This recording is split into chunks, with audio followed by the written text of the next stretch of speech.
کہ جب اس کو جلایا گیا رئیس کو تو وہ زندہ تھا، اسے اور زیادہ مشکل میں ڈال دیا ہے۔ اسی طرح کچھ جو ڈیجیٹل میڈیا کے لوگ ہیں وہ اب اس کی بیوی کے حوالے سے فرحان سے کچھ سخت سوالات کر بیٹھے، جس کی وجہ سے فرحان کا غصہ جو ہے وہ آسمان کو چھو گیا اور اس نے پولیس کے سامنے اس انٹرویو کرنے والے کو سختی سے ڈانٹا اور کہا کہ تم کون ہوتے ہو مجھ سے یہ بات کرنے والے، جاؤ یہاں سے دفع ہو جاؤ، میں تمہیں کسی قسم کا کوئی انٹرویو نہیں دیتا۔ اور اس کے بعد پولیس خاموش تماشائی بنی رہی۔ پولیس نے فرحان کو نہ تو یہ کہا کہ وہ اپنا انٹرویو مکمل کرے، بلکہ وہ جب فرحان غصے سے جو ہے وہ کمرے سے باہر نکلا تو آمنہ کسی چینل کو انٹرویو دے رہی تھی، لہٰذا اس موقع پر فرحان نے اپنی ہتھکڑیاں اوپر کرتے ہوئے آمنہ کو انگلی دکھائی اور سختی سے اسے کہا کہ خبردار آج کے بعد کسی چینل کو انٹرویو دیا، اگر تم نے کسی چینل کو انٹرویو دیا اور مجھے پتا چلا تو میں تمہاری ایسی تیسی پھیر دوں گا۔ یعنی اب وہ آمنہ کو تھریٹ کر رہا ہے پولیس کے سامنے کہ اگر وہ یہاں سے بچ بھی گیا تو وہ آمنہ کی وجہ سے جس دلدل میں پھنس چکا ہے، جس بےزتی کا اس کو سامنا کرنا پڑا ہے، وہ اس کو معاف نہیں کرے گا۔ یہی وجہ ہے ناظرین اب ہم آمنہ کا یا فرحان کا کوئی اور انٹرویو نہیں دیکھ رہے۔ ویسے بھی کچھ روز کے بعد یہ لوگ جو ہے وہ جوڈیشل ہو جائیں گے، جیل میں چلے جائیں گے، تو ویسے ہی ان کے انٹرویو اب سامنے نہیں آئیں گے۔ دوسری بات،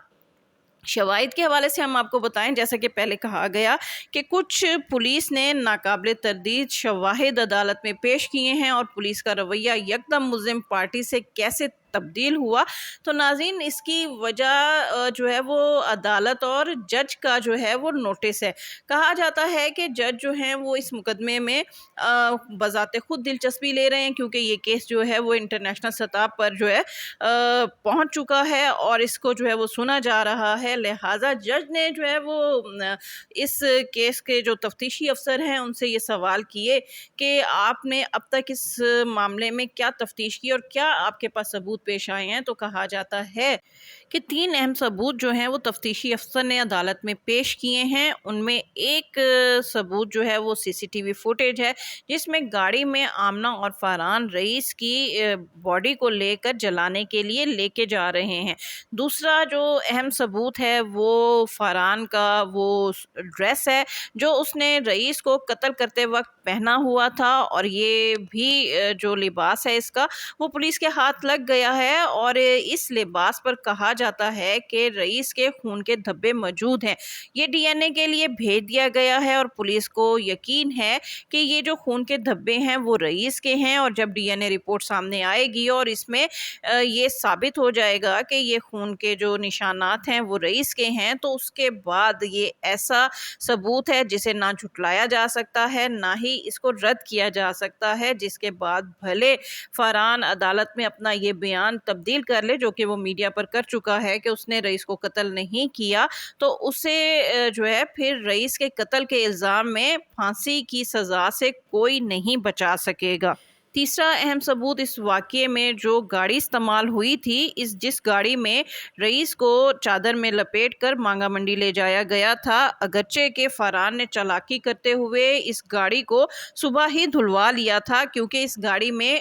رئیس کے جو ہے وہ خون کے نہ صرف نشانات تھے بلکہ اس کے خون کی اسمیل تھی، اور اپنے طور پر تو فرحان نے یہ گاڑی دھلوا لی تھی۔ اس کے جو فلور میٹرس تھے، پولیس کا کہنا ہے کہ ان میں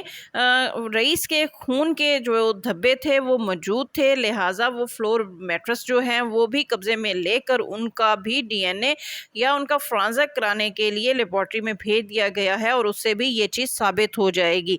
لیکن 2 اہم شواہد ایسے ہیں جو پولیس ابھی تک حاصل کرنے میں ناکام ہے۔ وہ شواہد جو ہیں ان میں ایک تو آلہ قتل ہے، یعنی جس ڈنڈے کے ساتھ فرحان نے رئیس کو قتل کیا وہ ابھی تک برآمد پولیس نہیں کروا سکی۔ دوسرا وہ فون جس کے ذریعے کال کر کے فرحان نے رئیس کو اپنے گھر بلوایا تھا، وہ فون بھی ابھی تک پولیس ریکور نہیں کر سکی، لہٰذا یہ شواہد حاصل کرنے کے لیے پولیس نے ملزمان آمنہ اور فرحان کا مزید 5 روزہ جسمانی ریمانڈ جو ہے وہ عدالت سے مانگا ہے۔ اب 5 روزہ جسمانی ریمانڈ کے بعد پولیس عدالت میں کیا شواہد پیش کرتی ہے، اس حوالے سے آپ کو مزید اپڈیٹ کریں گے۔ اس کے ساتھ ہی شگفتہ بلوچ کو اجازت دیجیے۔ ویڈیو پسند آئے تو اس کو لائک کیجیے، شیئر کیجیے اور میرا چینل لازمی سبسکرائب کیجیے۔